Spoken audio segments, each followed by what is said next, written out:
I've had this car for 4 years and somehow made it without actually lowering this thing or doing really anything crazy with it. Over on the table, I got a bunch of stuff here. So all this is going to go on right now. In terms of splitting up the videos, one is just going to be about installing this angle kit kind of thing. And then the other video is going to be lowering the car, which is coilovers and all the other adjustable arms that I'm going to need. So now this clip is probably going to be in both videos, explaining that I have 2 separate videos. I'm recording it all at the same time because, like I said, I don't want to do 2 alignments. So while I'm doing the angle stuff, I might as well just do all the lowering stuff at the same time.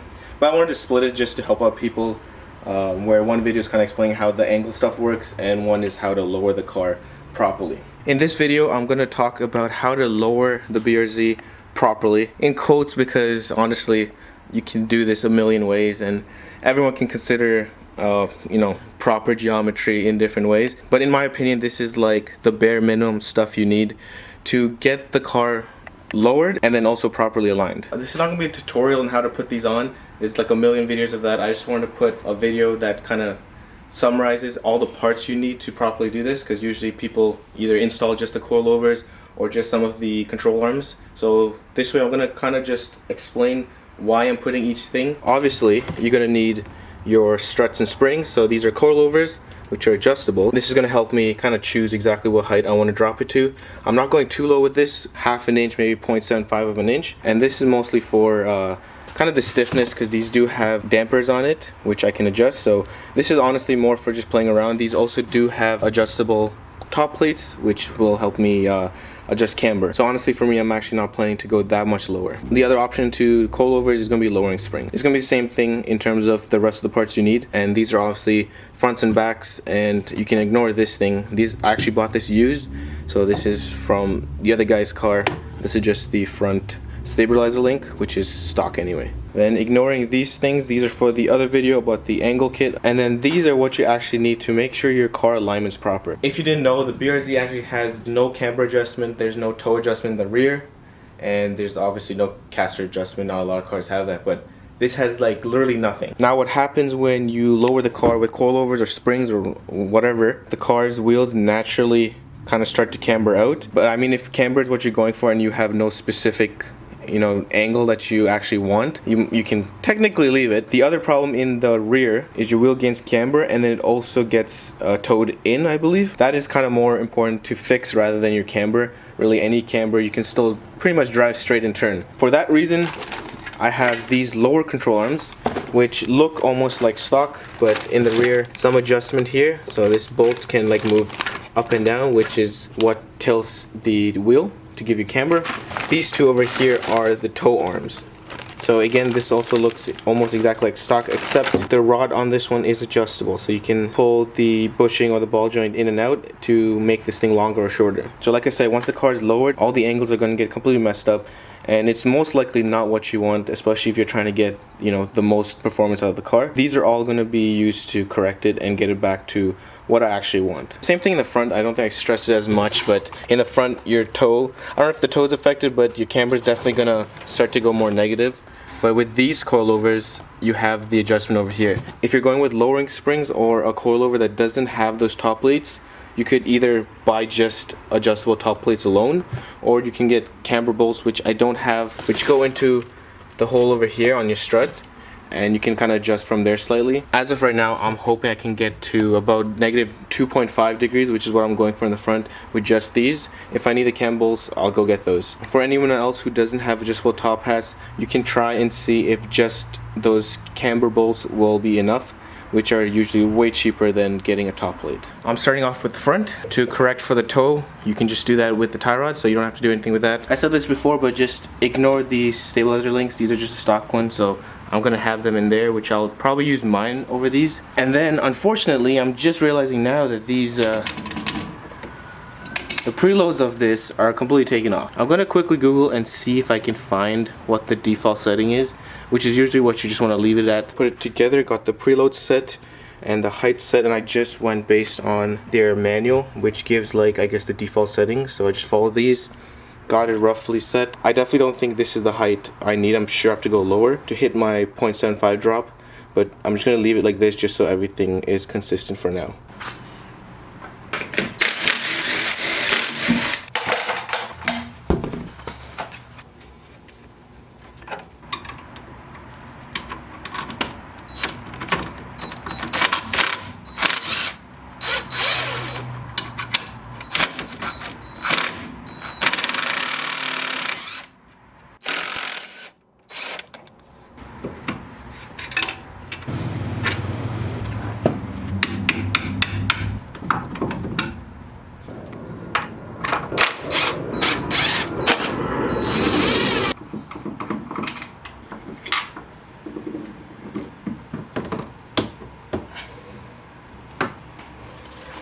And I forgot to take the stab link out, dang it.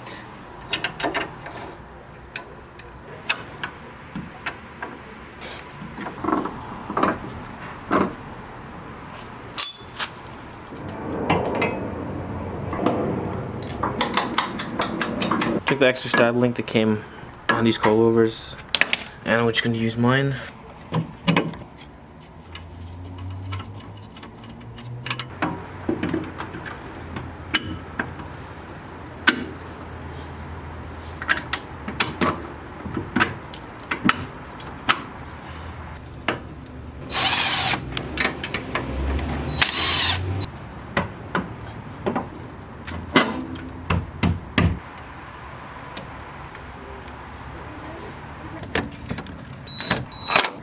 I got both fronts done, coilovers on, and then like I said, I'm doing my knuckles too. So I got my knuckle and my new inner tie rod, so everything's put back, torqued up, ready to move on to the back.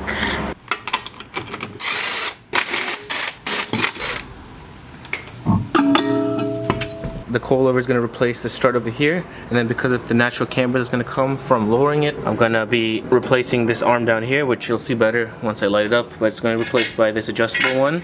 And then the toe is also naturally going to go inward, I believe, and I'm replacing this arm over here with the adjustable one as well, so that I can correct that as well.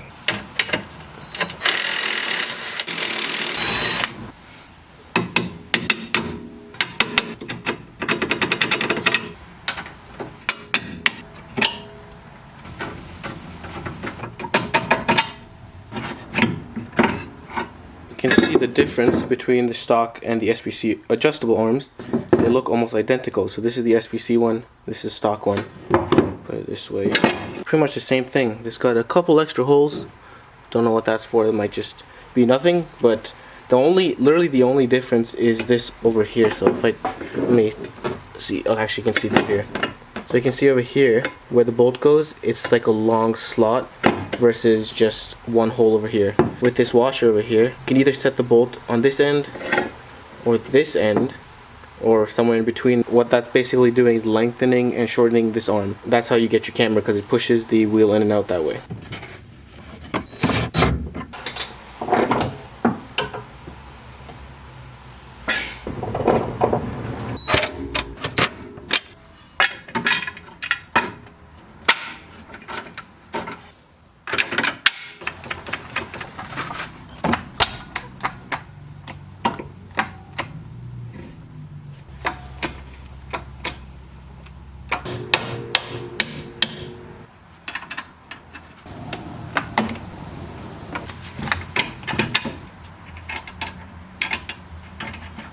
Theoretically, once the car is lowered, this bottom of the wheel would come outward, giving you a negative camber. And so if you're trying to just get it back to stock specs, which is I think 0 degrees, you basically want to have something like this, where it basically makes the shortest distance between here and that last bolt, and this gives you the most positive camber that it can give. And then if you spin it around,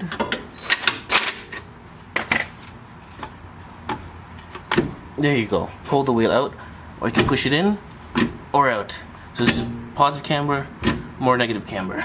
And also, just the way this is designed, the toe arm that I'm going to be putting on next also limits the amount of camber you can get. So that's another reason you want to get an adjustable toe arm, because it's on the other side pulling the wheel in. Even though I'm pulling this side of the wheel out, the other side just sucking it back in and not really giving you all the camber you could get.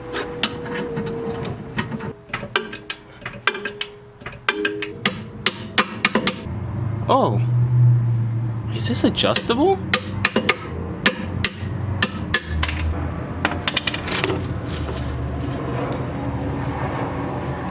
I did not know this was adjustable. Here's the stock arm and the SBC ones. So apparently the stock ones are adjustable for a bit, as much as those cam bolts can give you, which I didn't know. And I think I said they were not adjustable at the start, so I gotta go back and correct that, but I have no idea if it's enough. So I mean, I already got these, so they're going in anyway. And the other thing I didn't mention, because I didn't go through the box, but these bushings came with the SBC control arms, which also is there to help with the toe. So this is, well, in my case this is optional because I already have the adjustable arms. Yeah. they replaced this bushing. So when you put this, you gotta basically choose where you want to put it, so either like this or something like this, roughly. And again, that would change the toe of the wheel. Problem with this is that most people, like me, don't have a press, so this is not going to be easy to do because you got to remove this and then press this back in. So I'm not going to be using these. What I'm going to do is line them up, start extending this one until I roughly get the stock arm length, but then I'm going to go slightly more just because I am lowering it, which means I'm going to need some toe out.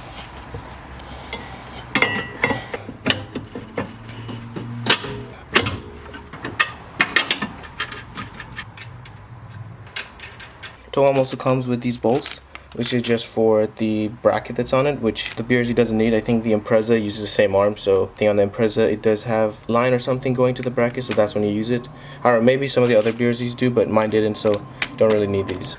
Got the adjustable toe arm, adjustable lower control arm, which I just realized I didn't even tighten, and the coilover. Yeah, I was about to say I pretty much tightened and torqued everything, but clearly missed one. Other than that, I'm just gonna go do the other side, put the wheels on, and it's gonna give me a better idea if the alignment is at least reasonable. Just to give an example of why I don't want to lower my car too much, really hard to get the view, but that axle, you can see how it's on the right side is higher than the left side, so the left side is where the wheel is, and then right side is where the diff is. You can see the angle of it, and that usually stresses out, I think it's like this, the wheel side corner, and eventually wears it down real quick. And then as a reference of what the wheel actually looks like at that height, it's just maybe like 1.5 fingers away from the fender. It is still slightly on ramps up there, so it might make it look a little lower. Everything's on. Now I gotta go fix the toe, I'm pretty sure. So let's see the back one. You can see, so this is, I think, max camber on the SPC arms. So it's pretty significant. I'm definitely gonna need less than this, but I just wanted to see how far it can take it. Honestly, even in real life, it's hard to tell. I feel like the toe is going in on this way, so I'm gonna adjust that. This one, I actually feel the toe is this way. I feel like both the wheels are pointing this way. Gonna have to fix that. The fronts, I'm honestly a little disappointed. I don't think the camber as, I mean, it's definitely not as much, but I think they're maxed out. I gotta go look up how these coilovers work, but I don't know.